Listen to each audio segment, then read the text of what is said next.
മക്കളെ എല്ലാവരും നന്നായിട്ട് പഠിക്കുന്നില്ലേ?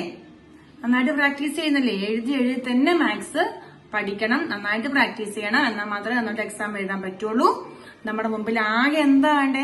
യൂസസ് കിട്ടണം എന്നുള്ളൊരു ഒരു ലക്ഷ്യബോധം മാത്രമേ ഉണ്ടാവുള്ളൂ. ഈ ഒരു മാസം നന്നായിട്ട് ഹാർഡ് വർക്ക് ചെയ്യാം. നന്നായിട്ട് ഹാർഡ് വർക്ക് ചെയ്ത് എന്തായാലും നമുക്ക് കിട്ടും. ക്വസ്റ്റ്യൻ സിമ്പിൾ ആയിരിക്കില്ല, നല്ല ടഫ് ആയിരിക്കും. അപ്പൊ നന്നായിട്ട് പ്രാക്ടീസ് ചെയ്യാം. അപ്പൊ നമ്മൾ റെഡിയല്ലേ ക്ലാസ്സിലേക്ക് പോവാൻ? ഓക്കെ. ഇന്നത്തെ ഫസ്റ്റ് ക്വസ്റ്റ്യൻ എന്ന് പറയുന്നത് what number should be added to 0.99 to get 3. അതായത് ഈ നമ്പറിനോട് എന്ത് ആഡ് ചെയ്താൽ നമുക്ക് 3 ലഭിക്കും എന്നാണ് ചോദ്യം. നമുക്ക് 3 ആണ് കിട്ടണ്ടേ. സാധാരണഗതിയിൽ നമ്മൾ 4നോട് എന്ത് ആഡ് ചെയ്താൽ 10 കിട്ടും എന്നൊക്കെ ചോദിച്ചാൽ നമ്മൾ എന്താ ചെയ്യാറ്? 10ഉം 4ഉം നമ്മൾ സബ്ട്രാക്ട് ചെയ്യും. ആ സെയിം വേ അത് തന്നെയാണ് ഇവിടെ ഉപയോഗിക്കേണ്ടത്. ഈ നമ്പറിന്റെ കൂടെ എന്ത് ആഡ് ചെയ്താൽ ഇത് കിട്ടും എന്നറിയാനായിട്ട് നമ്മൾ എന്താ ചെയ്യണ്ടേ? ഇത് കിട്ടും അല്ലെ? എന്ത് ആഡ് ചെയ്താൽ കിട്ടും എന്നറിയാനായിട്ട് ഇത് നമ്മൾ എന്ത് ചെയ്താൽ മതി? സബ്ട്രാക്ട് ചെയ്താൽ മതി. Very simple. അപ്പം നമ്മൾ എന്ത് ചെയ്യണം? വലിയ നമ്പറിൽ നിന്ന് ചെറിയ നമ്പർ എന്ത് ചെയ്യണം? മൈനസ് ചെയ്യണം. മൈനസ് ചെയ്യാൻ അറിയാലോ. അങ്ങനെ മൈനസ് ചെയ്യുമ്പോൾ നമ്മുടെ ആൻസർ വരുന്നത് എത്രയാണെന്നറിയാവോ? 2.0001 എന്നുള്ള ആൻസർ കിട്ടും. അപ്പൊ അതാണ് ഓപ്ഷനിൽ ഉണ്ടാവുക കേട്ടോ. അപ്പൊ ഓപ്ഷനിലുള്ളത് ക്ലിക്ക് ചെയ്യാം. സെക്കൻഡ് ക്വസ്റ്റ്യൻ എന്ന് പറയുന്നത് if a is equal to a എന്ന് പറഞ്ഞാൽ 1/3 ആണ്. ബി ഈസിക്കൽ ടു 1/5 ആണ്. എ ഈസിക്കൽ ടു 1/3 ആണ്. ബി ഈസിക്കൽ ടു 1/5 ആണ്. അങ്ങനെയാണെങ്കിൽ a plus b by a into b എത്രയാണ്? ഇതിന്റെ അർത്ഥം എന്താ? ഇൻറ്റു എന്നാട്ടോ. എത്രയാണെന്നാണ് ചോദ്യം. അപ്പൊ നമ്മൾ എങ്ങനെയാ കണ്ടെത്തുക? നമുക്ക് ആദ്യമേ എ പ്ലസ് ബി കണ്ടെത്തിയാലോ. എ പ്ലസ് ബി എന്ന് പറഞ്ഞാല് 1/3 പ്ലസ് 1/5 അല്ലേ? അതാണ്. അപ്പൊ ഡിഫറെന്റ് ഡിനോമിനേറ്റേഴ്സ് ആണ് ഇവിടെ ഉള്ളത്. അപ്പൊ ആഡ് ചെയ്യുമ്പം നമ്മൾ ഇതിന്റെ LCM കണ്ടിട്ടാണ് ആഡ് ചെയ്യേണ്ടത്. അല്ലെങ്കിൽ ക്രോസ് മൾട്ടിപ്ലിക്കേഷൻ ചെയ്തിട്ട് നമുക്ക് LCM കണ്ട് നമ്മൾ പഠിച്ചേക്കുന്നത്. അപ്പൊ നമുക്ക് ആ രീതിയിൽ പോവാം. അപ്പൊ LCM കാണാന്ന് പറഞ്ഞാൽ 3ന്റെയും 5ന്റെയും LCM എന്ന് പറഞ്ഞാൽ എന്താ? അത് 15 ആണ്. അപ്പൊ നമ്മൾ 15 കോമൺ ഡിനോമിനേറ്റർ എടുത്തു. 3നെ എന്തുകൊണ്ട് മൾട്ടിപ്ലൈ ചെയ്യുമ്പോഴാണോ 15 കിട്ടുന്നത്? ഇത് നമ്മൾ ഡിവൈഡ് ചെയ്തിട്ടാ കിട്ടുന്ന ആൻസർ കൊണ്ട് ഇതിനെ മൾട്ടിപ്ലൈ ചെയ്താൽ മതി. അപ്പൊ നമുക്ക് 5 ആണ് വരുന്നത്. അപ്പൊ നമുക്ക് എന്ത് കിട്ടും? ഇവിടെ നമുക്ക് എന്ത് കൊടുക്കാം? ഇവിടെ എഴുതട്ടെ കേട്ടോ. 15 രണ്ട് സ്ഥലത്തും 15 ആണ് വന്നത്. അപ്പൊ 5 × 15 ഇവിടെ 5 വരും. ഇവിടെ എന്ന് പറഞ്ഞാല് 5 × 3 ആണ് 15. അല്ലെങ്കിൽ ഡിവൈഡ് ചെയ്യുമ്പോൾ 3 ആണ് കിട്ടുന്നത്. അതുകൊണ്ട് നമ്മളെ മുകളില് 3 ആക്കുന്നു. ഓക്കെ. അപ്പൊ നമ്മുടെ ആൻസർ വരുന്നത് എന്താ? 8/15 ആണ്. ഈ 8/15 എന്ന് പറഞ്ഞാൽ എന്താണ്? A plus B.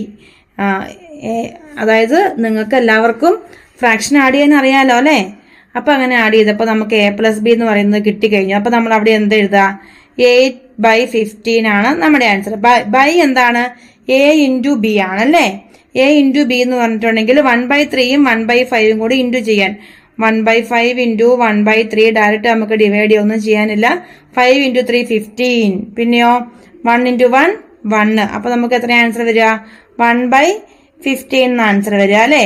8/15ഉം 1/15ഉം ഡിവൈഡ് ചെയ്യാണ്. ഇങ്ങനെ വരുമ്പോൾ നമ്മൾ എന്താ ചെയ്യുക? 8/15 അതുപോലെ എഴുതുക. രണ്ടാമത്തെ നമ്പറിന്റെ റെസിപ്രോക്കൽ കണ്ട് മൾട്ടിപ്ലൈ ചെയ്യണം. ഓക്കെ. അപ്പം ഇതിപ്പം ഒന്നും ചെയ്യാനില്ല. ഇത് 2 15 വന്നുകൊണ്ട് രണ്ടും കട്ട് ചെയ്ത് പോവുക. ബാക്കി എന്താ ഉള്ളത്? 8 ആണുള്ളത്. അപ്പോൾ നമ്മുടെ ആൻസർ വരുന്നത് 8 ആയിരിക്കും. ഓക്കെ. ഇവിടെ രണ്ടും കോമൺ ആയിട്ടുണ്ട്, അത് കട്ട് ചെയ്ത് കളഞ്ഞു. ബാക്കി ഇവിടെ 8 അല്ലേ ഉള്ളത്. ഡിവൈഡ് ബൈ 8 വരും. സോ ആൻസർ 8 ആണ് വരുന്നത്. ഓക്കെ. നെക്സ്റ്റ് ക്വസ്റ്റ്യൻ വന്നിട്ട് what percent of A day is 6 hours? ഒരു ദിവസത്തിന്റെ എത്ര പെർസെന്റേജ് ആണ് 6 hours? ആദ്യം തന്നെ നമുക്ക് 6 hours എന്ന് പറയുന്ന ഒരു ദിവസത്തിന്റെ എത്ര ഭാഗമാണെന്ന് കാണണം അല്ലെ?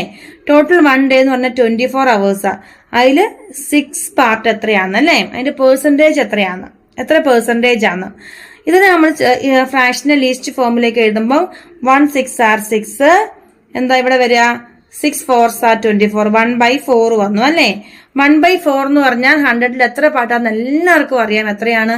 25 അല്ലെ? 1/4 എന്ന് പറഞ്ഞാൽ 25% ആണ്. ഇനി അത് അറിയത്തില്ലെങ്കിൽ എളുപ്പത്തിൽ ചെയ്യാനായിട്ട് എന്തിന് ഡെസിമലിലേക്ക് മാറ്റണമല്ലോ, പെർസെന്റേജിലേക്ക് മാറ്റണ്ടേ. അപ്പൊ നമുക്ക് പെർസെന്റേജ് കാണാനായിട്ട് 100ലായിരിക്കും. അപ്പൊ ഈ 4നെ നമ്മൾ 100ലേക്ക് ആക്കാൻ വേണ്ടി എന്തുകൊണ്ട് മൾട്ടിപ്ലൈ ചെയ്യണം? 25 കൊണ്ട് മൾട്ടിപ്ലൈ ചെയ്യണം. അപ്പൊ നമുക്ക് എത്ര കിട്ടുക? 25/100 എന്ന് കിട്ടും. ഓക്കെ.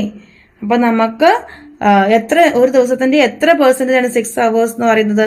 25% ആണ്. അപ്പൊ ജസ്റ്റ് ഒന്ന് മൈൻഡ് വിചാരിച്ച് തന്നെ കിട്ടാവുന്ന ഉത്തരങ്ങളേ ഉള്ളൂ.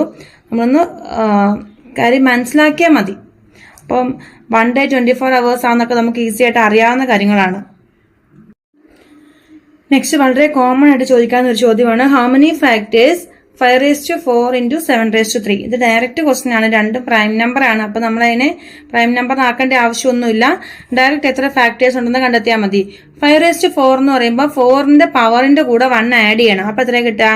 ഇതാണ് പവറിന്റെ കൂടെ 1 ആഡ് ചെയ്യുമ്പോൾ 5 കിട്ടും. ഇൻറ്റു ഇവിടെ 7�3 എന്ന് പറയുമ്പോൾ അതിന്റെ പവറിന്റെ കൂടെ 1 ആഡ് ചെയ്യുമ്പോൾ 4 കിട്ടും.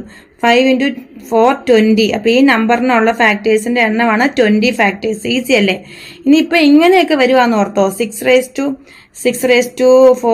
8�2 എന്നൊക്കെ പറഞ്ഞാൽ നമ്മൾ ഇതിനെ പ്രൈം നമ്പർ ആക്കിയതിന് ശേഷം വേണം നമ്പേഴ്സിന്റെ എണ്ണം കാണാൻ. പ്രൈം നമ്പർ ആക്കാൻ എന്ത് ചെയ്യണം? ഫാക്ടറൈസേഷൻ ചെയ്യണം.